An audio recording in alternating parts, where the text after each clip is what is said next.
हर हर महादेव। शिव पुराण श्री कोटि रुद्र संहिता। श्री कोटि रुद्र संहिता में कुल अध्यायों की संख्या 43 है, जिन्हें आप अलग अलग एपिसोड्स के माध्यम से सुन पाएंगे।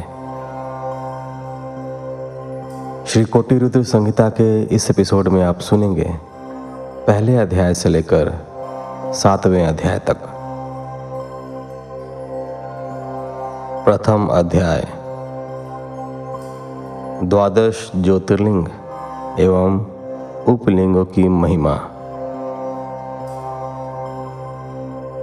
निर्विकार होते हुए भी जो अपनी माया से विराट विश्व का आकार धारण करते हैं, स्वर्ग और मोक्ष जिनकी कृपा से वैभव माने जाते हैं, जिन्हें मुनिजन सदा अपने हृदय में अद्वितीय आत्मज्ञानानंद रूप में देखते हैं, उन दिव्य तेज से संपन्न भगवान शिव शंकर, जिनका आधा शरीर शैलराज पुत्री देवी पार्वती से सुशोभित है, उन्हें सदैव मेरा नमस्कार है।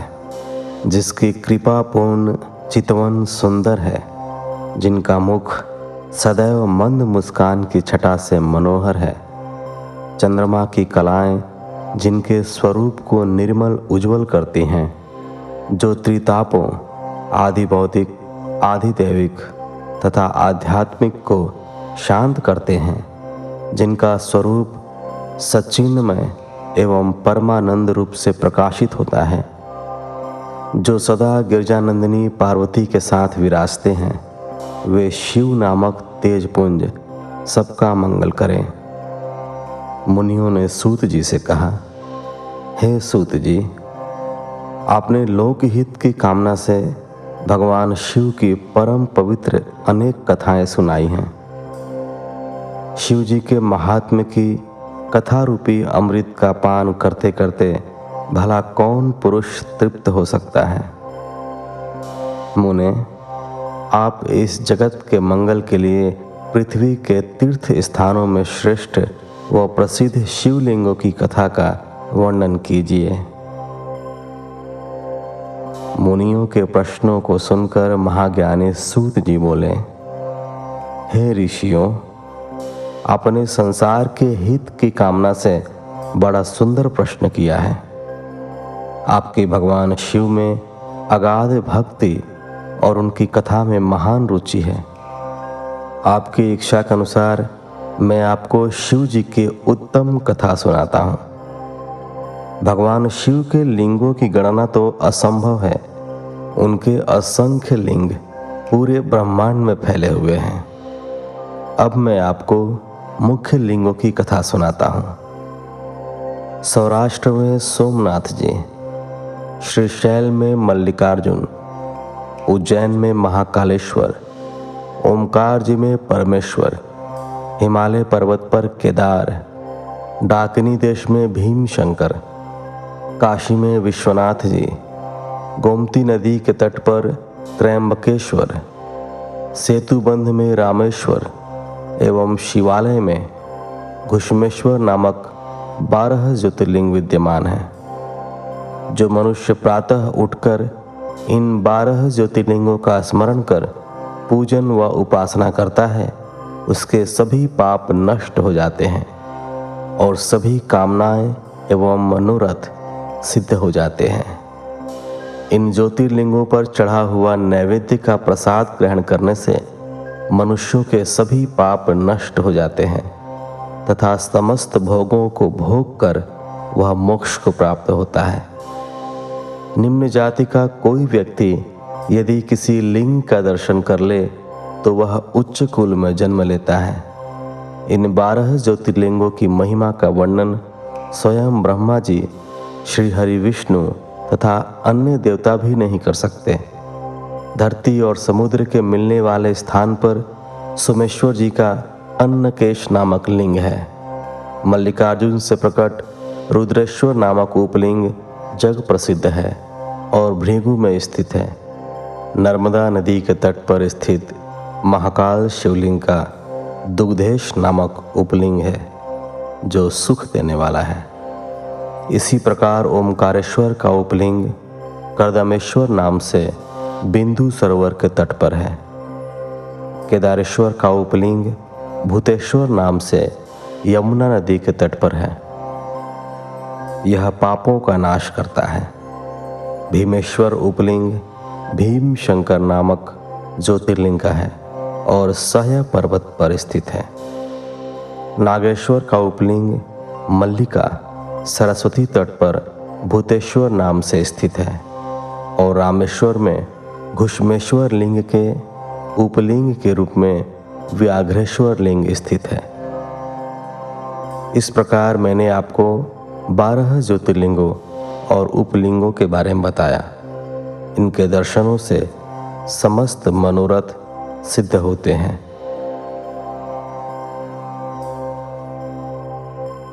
दूसरा अध्याय, पूर्व दिशा स्थित शिवलिंग। सूत जी बोले, हे ऋषियों, पतित पावनी भागीरथी श्री गंगा जी के तट पर मुक्तिदात्री काशी नगरी स्थित है, जिसमें भगवान शिव निवास करते हैं। यहीं पर कृतिका बासेश्वर शिवलिंग स्थित है, जो सब भक्तों की कामनाओं को पूर्ण कर उन्हें मुक्ति प्रदान करता है। यहीं तिल भांडेश्वर, दशाश्वमेध, गंगा सागर, संगमेश्वर आदि अनेक शिवलिंग स्थित हैं। कौशिकी नदी के पास भूतेश्वर और नारीश्वर लिंग स्थित है। उत्तर प्रदेश में स्थित नाथेश्वर एवं दूतेश्वर नामक लिंग सभी मनोरथों को पूरा करने वाले हैं। ऋषि दधीची के युद्ध स्थल पर श्रृंगेश्वर, वैद्यनाथ तथा जप्पेश्वर, गोपेश्वर, रंगेश्वर, रामेश्वर, नागेश, कामेश, वितलेश्वर, व्यासेश्वर, सुकेश, भांडेश्वर, हंकारेश, सुरोचन, भूतेश्वर, संगमेश नामक सभी लिंग सब प्राणियों के पापों का नाश करने वाले हैं।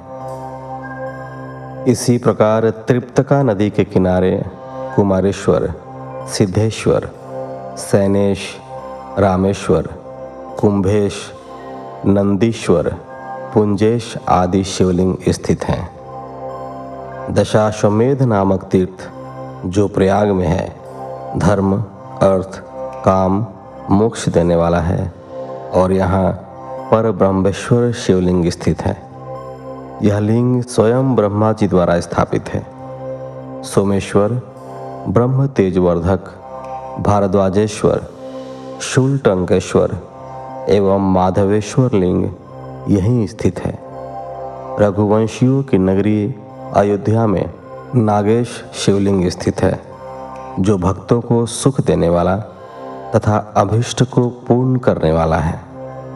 इसी नगरी में भुवनेश व लोकेश नामक महाशिवलिंग स्थित है। कामेश्वर, शुद्धिकर्ता गणेश, शुक्रेश्वर एवं शुक्र सिद्धि नामक शिवलिंग लोक कल्याण हेतु स्थापित किए गए हैं। सिंधु नदी के किनारे बटेश्वर, कृपालेश एवं वक्रेश आदि लिंग स्थित हैं। धूत पावेश्वर, भीमेश्वर, सूर्येश्वर आदि लिंगों को साक्षात परमेश्वर मानकर आराधना की जाती है। समुद्र के किनारे रामेश्वर, विमलेश्वर, कंटकेश्वर, नागेश्वर व धनुर्केश आदि लिंग महाप्रसिद्ध हैं। चंद्रेश्वर लिंग की कांति चंद्रमा के समान उज्ज्वल है। इसके अतिरिक्त विद्येश्वर, विश्वेश्वर, कर्दमेश, किटीश, नागेश्वर, अनंतेश्वर, योगेश्वर, वैद्यनाथेश्वर, कोटीश्वर, सत्येश्वर, भद्र नामक, चंगीश्वर व संगमेश्वर नामक ये शिवलिंग पूर्व दिशा में स्थित हैं। तीसरा अध्याय, अनुसूया एवं अत्रि मुनि का तप। सूत जी बोले, हे ऋषियों, ब्रह्मा जी की नगरी में चित्रकूट नामक पर्वत है। वहाँ ब्रह्मा जी द्वारा मत गयंद शिवलिंग स्थित है, जो सभी प्रकार की संपत्ति देने वाला है। इसी प्रकार पूरे संसार में अनेक परम पावन शिवलिंग स्थापित हैं, जो मनोरथों को पूर्ण करने वाले तथा भोग मोक्ष प्रदान करने वाले हैं। पापों का नाश करने वाली गोदावरी नदी के पश्चिम में पशुपति नामक शिवलिंग स्थित है। वहाँ से दक्षिण की ओर जगत का हित करने वाला एवं अत्रि ऋषि की पत्नी देवी अनुसुईया को आनंद देने वाला अत्रीश्वर लिंग स्थित है। सूत जी की वाणी से अत्रीश्वर लिंग व देवी अनुसुईया के बारे में सुनकर ऋषियों ने पूछा, हे सूत जी, इस अत्रीश्वर शिवलिंग की उत्पत्ति कैसे हुई और इससे देवी अनुसुईया का क्या संबंध है, इस विषय में हमें बताइए। तब ऋषियों द्वारा उठाए गए प्रश्न का उत्तर देते हुए सूत जी बोले, ऋषियों, दक्षिण में चित्रकूट पर्वत के निकट कामद नाम का वन है। ब्रह्मा जी के पुत्र महर्षि अत्रि अपनी पत्नी अनुसुईया के साथ इसी स्थान पर निवास करते थे। एक समय की बात है, उस वन में 100 वर्षों तक वर्षा नहीं हुई। अकाल पड़ गया। मनुष्य पानी और भोजन के लिए तरसने लगे। चारों ओर दुख ही दुख था। लोग अन्न जल के अभाव में मर रहे थे। यह स्थिति देखकर महर्षि अत्रि व देवी अनुसुईया बहुत व्याकुल हो गए। तब अनुसुईया ने अपने पति से कहा, स्वामी, मैं इन प्राणियों को इस दुख की स्थिति में नहीं देख सकती। कुछ प्रयत्न कीजिए ताकि इनके दुख दूर हो जाएं और प्रसन्नता छा जाए। अपनी पत्नी देवी अनुसुईया का निवेदन सुनकर महर्षि अत्रि पद्मासन में बैठ गए और भगवान शिव के चरणों का ध्यान करने लगे।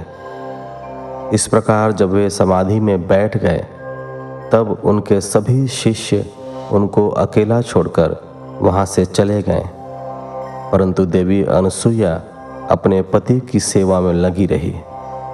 उन्होंने भगवान शिव की मूर्ति स्थापित की और फिर उसकी विधि पूर्वक पूजा अर्चना की। इस प्रकार वे भी शिव जी की आराधना में लीन हो गईं। जब देवताओं को इसका ज्ञान हुआ तो वे अत्रि और अनुसुईया के आश्रम में पधारे। उनके साथ गंगा नदी भी थी। वे देवी अनुसुईया की प्रशंसा करते हुए बोले कि हमने देवी अनुसुईया जैसी भक्ति आज तक नहीं देखी, जो पति धर्म और भक्ति धर्म का एक साथ दृढ़ता से पालन कर रही है। निश्चय ही आप दोनों धन्य हैं। यह कहकर अन्य देवता अपने स्थान को चले गए, परंतु भगवान शिव व गंगा जी ने वहीं निवास किया। गंगा जी बोली कि देवी अनुसुईया का हित किए बिना मैं यहाँ से कहीं नहीं जाऊंगी। भगवान शिव अंश रूप में महर्षि अत्रि के आश्रम में रहे और कैलाश पर्वत पर चले गए। महर्षि अपनी तपस्या में पूर्व की भांति लगे रहे। इस प्रकार अकाल पड़ते पड़ते 54 वर्ष बीत गए। देवी अनुसुईया भी अपने वचन को निभाती रही कि पृथ्वी पर वर्षा से पूर्व मैं अन्न जल ग्रहण नहीं करूंगी। अनुसुईया श्रद्धा भाव से शिव जी के चरणों में अपना ध्यान लगाती रहीं। चौथा अध्याय, अत्रीश्वर की महिमा वर्णन। सूत जी बोले, हे ऋषियों, तपस्या करते हुए महर्षि अत्रि को बहुत समय बीत गया था। एक दिन मुनि ने समाधि से जागकर अनुसुईया से कहा, देवी, मुझे बड़ी जोर की प्यास लगी है। आप कहीं से जल लाकर मेरी प्यास शांत करें। अपने पति की आज्ञा का पालन करते हुए अनुसुईया ने हाथ में कमंडल लिया और पानी लाने के लिए चल दी। साध्वी अनुसुईया पानी की तलाश में इधर उधर घूम रही थी। यह देखकर स्वयं गंगा जी देवी अनुसुईया के सामने आकर बोली, देवी, आप इस समय कहाँ जा रही हैं? तब उनका ऐसा प्रश्न सुनकर देवी अनुसुईया ने गंगा जी से पूछा, भगवती, आप कौन हैं और कहाँ से आ रही हैं? अनुसुईया के प्रश्न का उत्तर देते हुए गंगा जी ने कहा, हे देवी, मैं गंगा हूँ और आपके पतिव्रत धर्म और शिव पूजन से प्रसन्न होकर यहाँ आई हूँ। मैं आपकी कर्तव्य निष्ठा से बहुत प्रसन्न हूँ। मांगो, क्या मांगना चाहती हो? मैं अवश्य ही तुम्हारी इच्छित वस्तु तुम्हें प्रदान करूँगी। गंगा जी के ऐसे वचन सुनकर देवी अनुसुईया ने हाथ जोड़कर विनम्रता से गंगा जी से कहा, हे माता, यदि आप मुझ पर प्रसन्न हैं तो कृपा कर मेरे इस कमंडल को जल से भर दें। मेरे पति प्यासे हैं, मैं उनकी प्यास बुझाना चाहती हूँ। तब देवी गंगा बोली, पति परायणे, आप पृथ्वी में एक गड्ढा खोदिए, मैं यहाँ विराजमान हो जाऊंगी, तब तुम पानी से कमंडल भर लेना। गंगा जी के आदेशानुसार देवी अनुसुईया ने गड्ढा खोद दिया। फिर गंगा जी उस गड्ढे में समा गई। वह गड्ढा जल से भर गया। यह दृश्य देखकर अनुसुईया बहुत प्रसन्न हुई। उन्होंने अपना कमंडल जल से भर लिया और बोली, हे भगवती, पतित पावनी गंगे, यदि आप मुझ पर प्रसन्न हैं तो कृपा करके इसी प्रकार इस गड्ढे में निवास कीजिए। जब तक मेरे पति यहाँ आकर आपके दर्शन न कर लें, आप यहीं पर स्थित रहिए। यह कहकर अनुसुईया जल से भरा कमंडल लेकर आश्रम में लौट आई। वहाँ आकर उन्होंने अपने पति अत्रि को जल पिलाया। उस मधुर शीतल जल को पीकर महर्षि तृप्त हो गए। जब उन्होंने अपने आसपास देखा तो उन्हें सूखे फल फूलहीन वृक्ष देखकर ज्ञात हो गया कि अभी तक वर्षा नहीं हुई है। तब उन्होंने आश्चर्यपूर्वक अपनी पत्नी से पूछा, देवी, जब अब तक वर्षा नहीं हुई है तो यह शीतल जल कहाँ से आया? अपने पति के वचन सुनकर अनुसुईया ने अपने पति से कहा, हमारी शिव आराधना वो आपकी तपस्या से प्रसन्न होकर स्वयं गंगा जी यहाँ पधारी हैं और हमारे आश्रम की शोभा बढ़ा रही हैं। यह बताकर अनुसुईया अपने पति को साथ लेकर गंगा जी के पास गई। वहाँ महर्षि अत्रि ने सपत्नीक श्री गंगा जी की स्तुति करना आरंभ कर दिया। तत्पश्चात गंगा स्नान करके संध्या वंदन किया। तब गंगा जी ने दोनों पति पत्नी से वहाँ से जाने की आज्ञा मांगी। तब महर्षि अत्रि बोले, हे पतित पावनी गंगा, यदि आप हम पर प्रसन्न हैं तो कृपा कर सदा के लिए इसी तपोवन में निवास करें। माते, यहाँ विराज कर हमें कृतार्थ करें। अनुसुईया और महर्षि अत्रि की प्रार्थना सुनकर श्री गंगा जी ने कहा, अनुसुईये, यदि तुम 1 वर्ष तक की शिव पूजा और पति सेवा का फल मुझे दे दो तो मैं देवताओं और ऋषि मुनियों के हित के लिए यहाँ निवास करूँगी। तब जगत के कल्याण के लिए देवी अनुसुईया ने 1 वर्ष की तपस्या का पुण्य गंगा जी को अर्पित कर दिया। यह देखकर त्रिलोकीनाथ भगवान शिव तुरंत उस पार्थिव लिंग से प्रकट हो गए। शिव जी के साक्षात दर्शन पाकर पति पत्नी बहुत प्रसन्न हुए और हाथ जोड़कर शिव जी की स्तुति करने लगे। यह देखकर शिव जी बोले, साध्वी अनुसूये, मैं आपके लोकहित के इस कर्म से बहुत प्रसन्न हूँ। मांगो, क्या मांगना चाहती हो? मैं तुम्हें तुम्हारी इच्छित वस्तु अवश्य प्रदान करूँगा।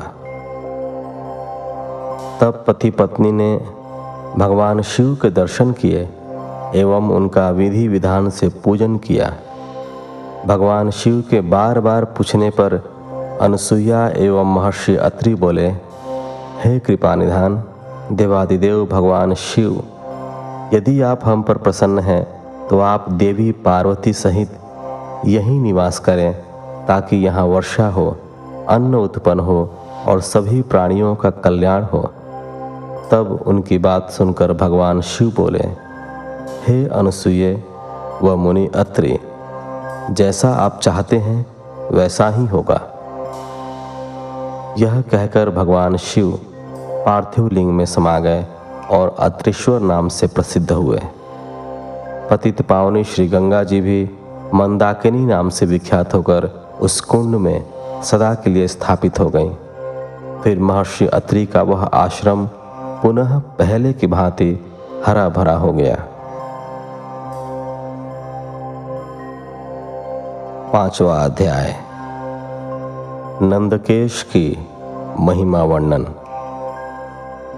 सूत जी बोले, हे ऋषियों, कालंजर नामक पर्वत पर श्री नीलकंठेश्वर शिवलिंग स्थित है।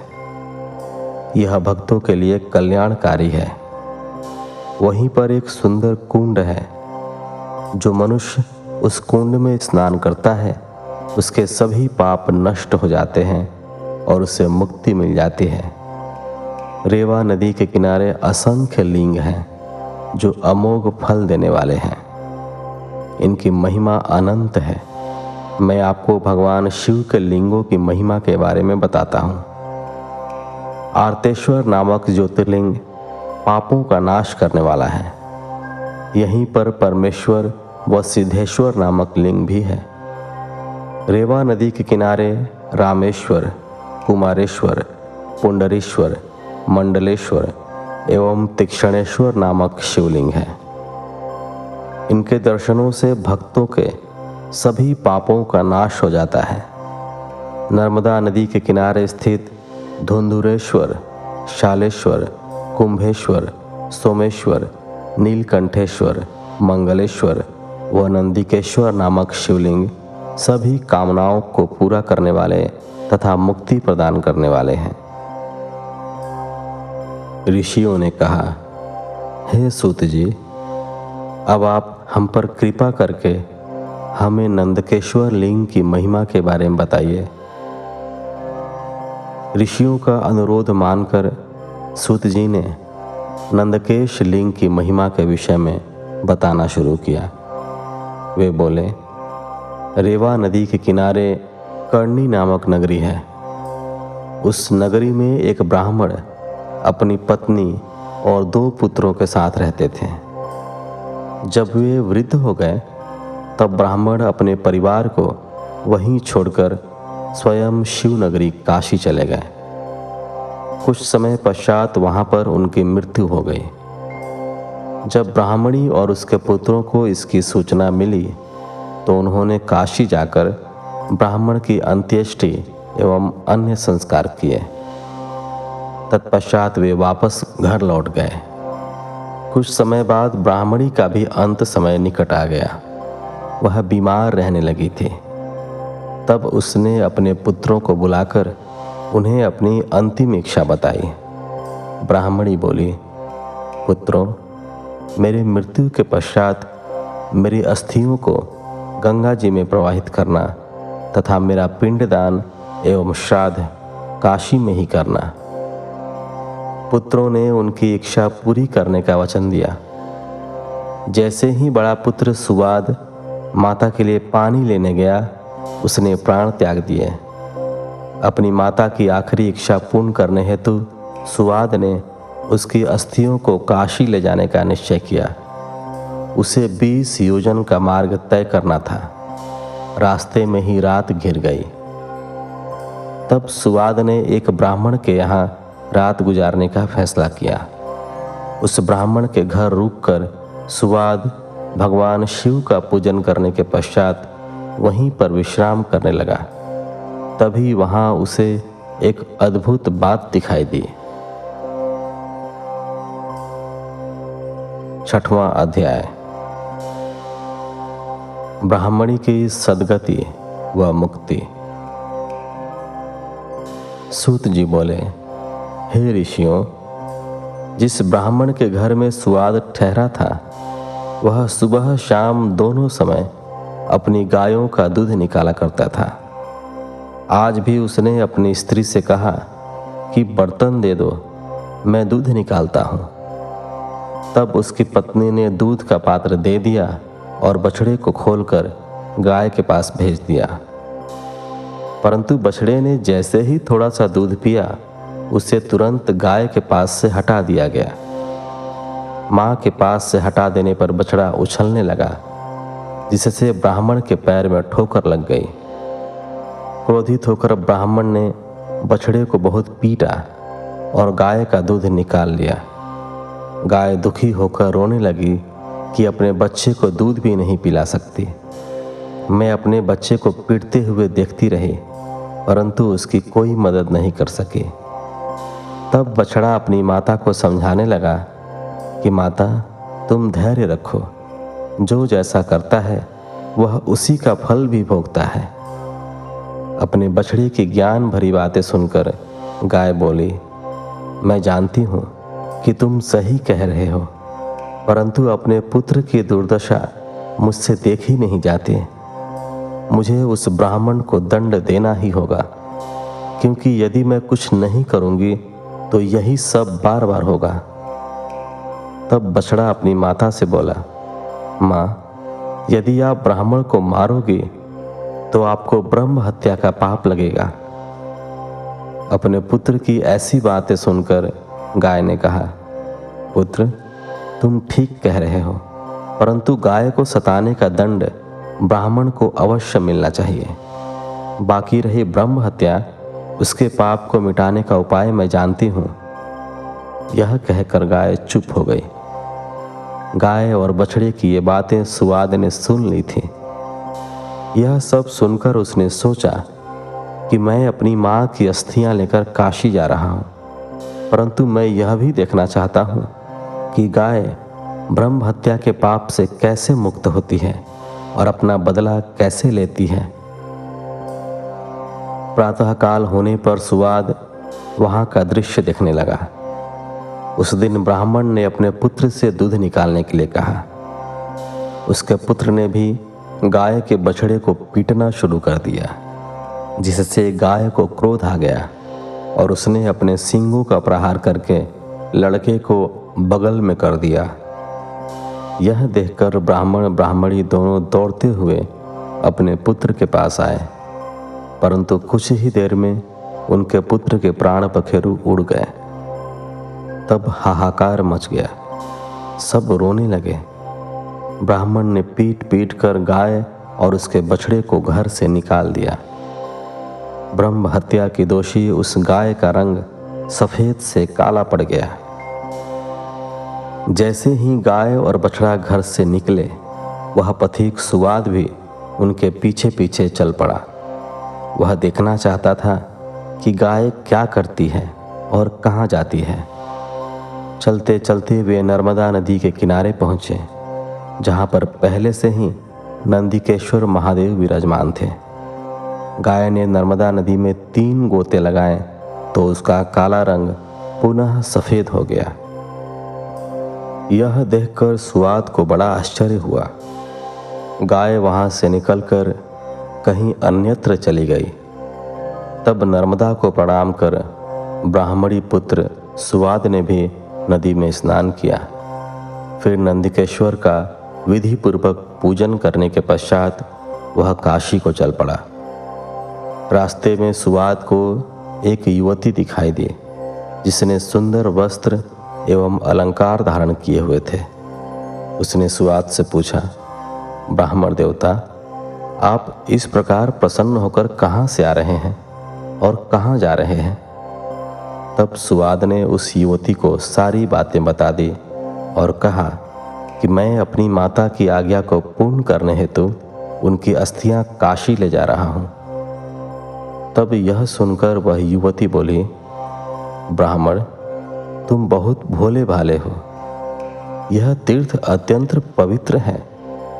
प्रतिवर्ष वैशाख शुक्ल पक्ष की सप्तमी के दिन नर्मदा की पवित्र धारा में स्वयं गंगा जी आती हैं। आज वही शुभ दिन है, इसलिए तुम अपनी माता की अस्थियों को यहीं प्रवाहित कर दो। यह कहकर वह युवती अंतर्धान हो गई। सुवाद पुनः नर्मदा नदी की ओर लौट आया तथा उसकी पवित्र धारा में सुवाद ने अपनी माता की अस्थियां प्रवाहित कर दी। तभी उसे एक दिव्य दृश्य दिखाई दिया।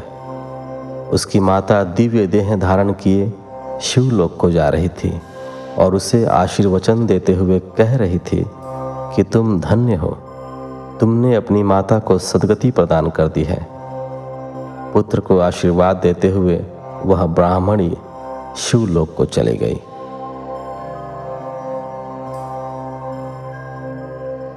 सातवां अध्याय।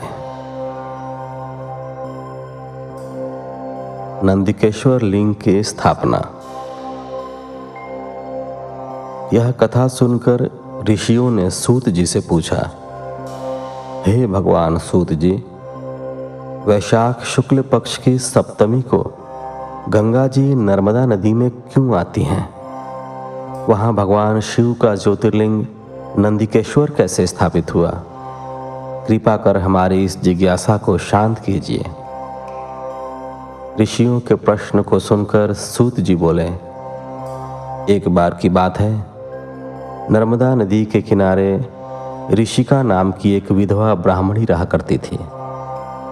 तरुणावस्था में ही उसका पति पूर्व जन्म के पापों के कारण चल बसा था।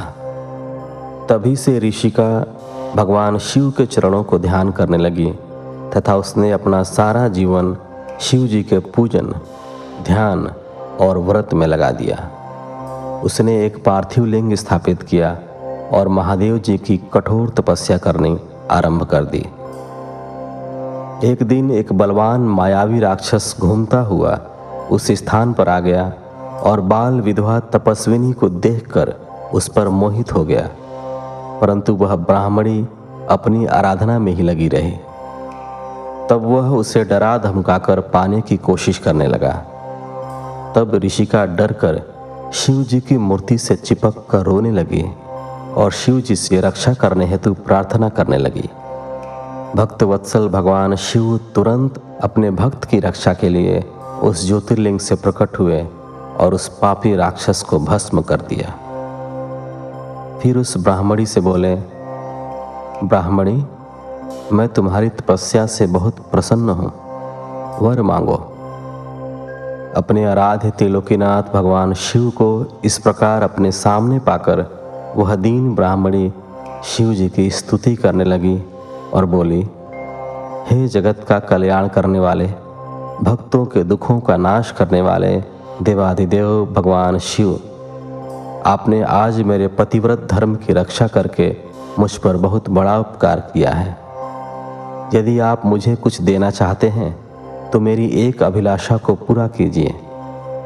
आप सदा मेरे द्वारा स्थापित इस पार्थिव मूर्ति में निवास करें। ऋषिका के वचनों को सुनकर शिव जी प्रसन्नतापूर्वक उस लिंग में समा गए। उस समय आकाश से फूलों की वर्षा होने लगी। सारे देवता शिव जी की प्रशंसा करते हुए वहां आ गए। उसी समय पतित पावनी श्री गंगा जी भी वहां आ गईं और उस ब्राह्मणी से बोली, कल्याणी, जहां भगवान शिव का निवास होता है वहां मेरा आगमन अवश्य होता है। इसलिए वैशाख में शुक्ल पक्ष की सप्तमी तिथि को मेरा यहाँ आगमन होगा।